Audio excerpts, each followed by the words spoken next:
What do you call it when people have a great idea and risk everything they have, time, money, energy, to make that idea a reality?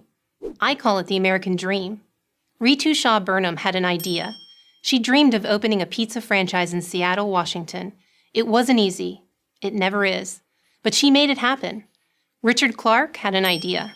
Office buildings in fast-growing northern Florida needed janitorial services. He was bound and determined to see that they got it. He grew his business to over 200 employees. Kenneth Jarosh oversees a bakery in Chicago, started in 1959 by his father and grandfather. The neighborhood has seen a lot of changes over the decades, but there's always been one thing you could count on: delicious bread and pastries from the Jarosh ovens. Ritu's, Richard's, and Kenneth's stories are played out every day across America. A million variations on the same theme: starting a business, running a business, keeping a business going. In fact, America leads the world in small business creation. With over 28 million small businesses, they generate over 64% of all new private sector jobs. And let's not miss the obvious. Every big business with thousands of employees started out as a small business. Bernie Marcus opened 2 hardware stores in Georgia, and Phil Knight sold running shoes out of the back of his car in Oregon. Thus were the Home Depot and Nike born. Given the importance of small businesses to the American economy, you would think the government on all levels, city, state, and federal, would do everything it could to encourage their formation and growth. In other words, you'd think the government's attitude would be, how can we help you?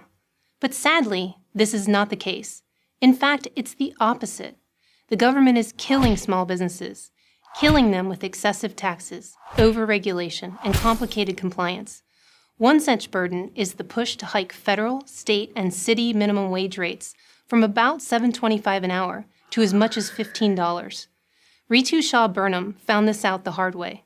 So did her employees. When the city of Seattle raised their minimum wage to $15 an hour, all of the profit went out of Ritu's pizza parlor.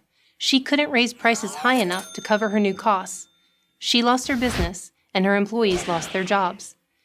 Instead of their wages going up to $15, they went down to $0.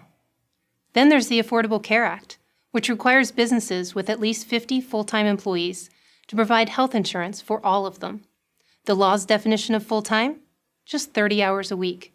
To survive all the added costs, many small companies have reduced their workers' hours to below 30 per week. They've also become wary of expanding beyond 50 full-time employees. That's the dilemma Richard Clark faced. His workforce of 200 people, 50% of whom were full-time, is now down to 150 people with only 20% full-time. The rest are part-time. Sure, it would be great to provide everyone with health insurance, but Richard wouldn't be able to keep his business if he did, and obviously his employees wouldn't have jobs. Kenneth Jarosh wonders if his bakery can survive the bans on partially hydrogenated oil and trans fats, key ingredients in making his baked goods. He'll have to reformulate his recipes. That will cost him a lot of time and money, and he worries about the taste and texture of his baked goods.